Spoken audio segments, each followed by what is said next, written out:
नमस्कार दोस्तों, pre study में आप सभी का स्वागत है। आशा करता हूं आप सब अच्छे होंगे। दोस्तों, इस वीडियो में मैं बात करने वाला हूं लूसेंट के 25 महत्वपूर्ण बायोलॉजी के प्रश्न जो एग्जाम्स में बार बार पूछे जाते हैं। तो फ्रेंड्स, आपसे रिक्वेस्ट है कि आप वीडियो के अंत तक जरूर बने रहिएगा। आइए पहले प्रश्न पर चलते हैं। पहला प्रश्न कह रहा है कि मनुष्य के रक्तचाप को किस धमनी से मापा जाता है। तो मनुष्य के रक्तचाप को मापा जाता है ब्रैंकियल धमनी से। किस धमनी से? ब्रैंकियल धमनी से। हास्य गैस का रासायनिक नाम है, हास्य गैस का रासायनिक नाम नाइट्रस ऑक्साइड। क्या है? नाइट्रस ऑक्साइड है। नेक्स्ट चलते हैं। नेक्स्ट क्या कह रहा है कि कैलकुलस के आविष्कार हैं। तो कैलकुलस के जो आविष्कार है तो Isaac Newton, sir Isaac Newton जो थे वो क्या कैलकुलस के आविष्कारक थे। अगले पे चलते हैं। अगला प्रश्न कह रहा है कि एड्स के विषाणु किसके नष्ट कर देते हैं। मोस्ट इंपॉर्टेंट क्वेश्चन एग्जाम्स में बहुत बार पूछे जाते हैं। इसे डबल स्टार मार्क कर लीजिएगा और कॉपी पेन उठा के कॉपी में लिख लीजिएगा। कह रहा है एड्स के विषाणु किसे नष्ट करते हैं। तो लिम्फोसाइट्स को नष्ट कर देते हैं एड्स के विषाणु। आइए नेक्स्ट पे चलते हैं कि उंगली के नाखून में विद्वान प्रोटीन है। तो उंगली के नाखून में विद्वान प्रोटीन है केरेटीन होता है, ग्लोबिन नहीं, सॉरी केरेटीन होता है। उंगली के उसमें कौन सा होता है? केरेटीन होता है, केरेटीन होता है। आइए नेक्स्ट पे चलते हैं। नेक्स्ट कह रहा है कि पक्षियों को उड़ने की प्रक्रिया क्या कहलाती है। तो पक्षियों के उड़ने की जो प्रक्रिया कहलाती है वह क्या कहलाती है? ब्रेलिंग। क्या कहलाती है? ब्रेलिंग जो है वो पक्षियों के उड़ने की प्रक्रिया कहलाती है। कह रहा है कि एंजाइम के प्रोटीन भाग को क्या कहते हैं। मोस्ट इंपॉर्टेंट क्वेश्चन एग्जाम्स में कई बार पूछे गए हैं कि एंजाइम के प्रोटीन भाग को क्या कहते हैं। तो एपो एंजाइम कहते हैं। कह रहा है किस हार्मोन को आपातकालिक हार्मोन कहते हैं। मतलब इमरजेंसी ग्लैंड किसको कहते हैं। तो इमरजेंसी ग्लैंड हम बोलते हैं एड्रिनल ग्लैंड को। किसको? एड्रिनलिन ग्लैंड को हम क्या बोलते हैं? आपातकालीन हार्मोन बोलते हैं। आइए क्वेश्चन नंबर 9 पे चलते हैं। कह रहा है कि बुद्धि का केंद्र स्थित होता है, बुद्धि का केंद्र स्थित होता है प्रमस्तिष्क में। कहाँ पर स्थित होता है? प्रमस्तिष्क में होता है जो बुद्धि का केंद्र स्थित होता है। कहाँ पे? प्रमस्तिष्क में।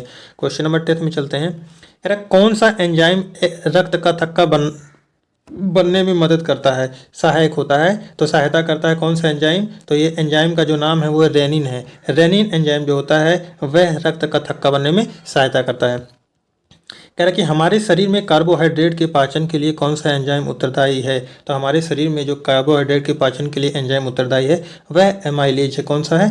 एमाइलेज है। केंद्रक का विभाजन क्या कहलाता है। तो केंद्रक का विभाजन कैरियोकाइनेसिस कहलाता है। क्या कहलाता है? कैरियोकाइनेसिस कहलाता है क्या? केंद्रक का विभाजक। क्वेश्चन नंबर नेक्स्ट पे चलते हैं।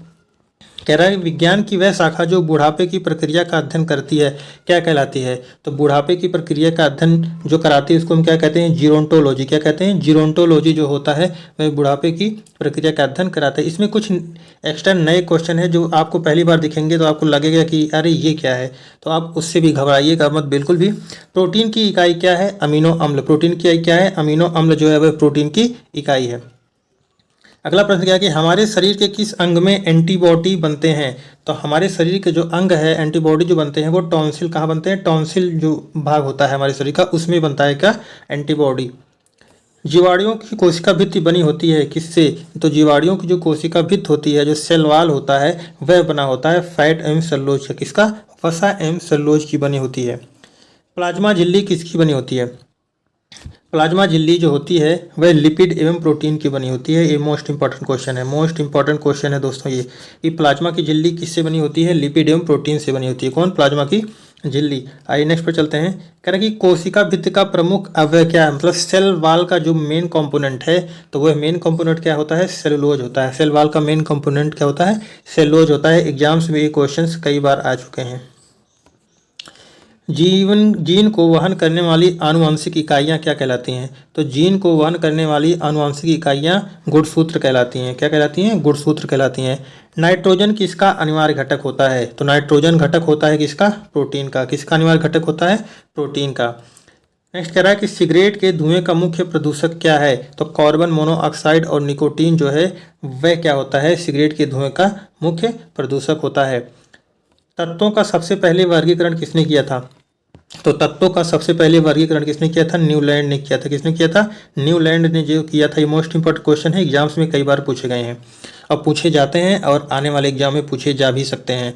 अगला क्वेश्चन कह रहा है कि बेशमर कन्वर्टर का उपयोग किसको प्राप्त करने में होता है। तो जो बेशमर कन्वर्टर होता है वह कास्ट आयरन स्टील को प्राप्त करने के लिए इस कन्वर्टर का प्रयोग किया जाता है। क्वेश्चन नंबर 25 और आज का लास्ट क्वेश्चन कह रहा है सभी तेल किस कार्बनिक यौगिक के नाम से जाने जाते हैं। तो जो सभी तेल होते हैं वह हाइड्रोकार्बन कार्बनिक यौगिक के नाम से जाने जाते हैं। तो ये लूसेंट पर आधारित 25 महत्वपूर्ण प्रश्न थे जो बार बार एग्जाम्स में आए हुए हैं। सो फ्रेंड्स, आपसे रिक्वेस्ट है कि अगर वीडियो अच्छा लगा हो तो मेरे चैनल को जरूर सब्सक्राइब करिए और साथ में शेयर करना ना भूलिए। Thank you for watching.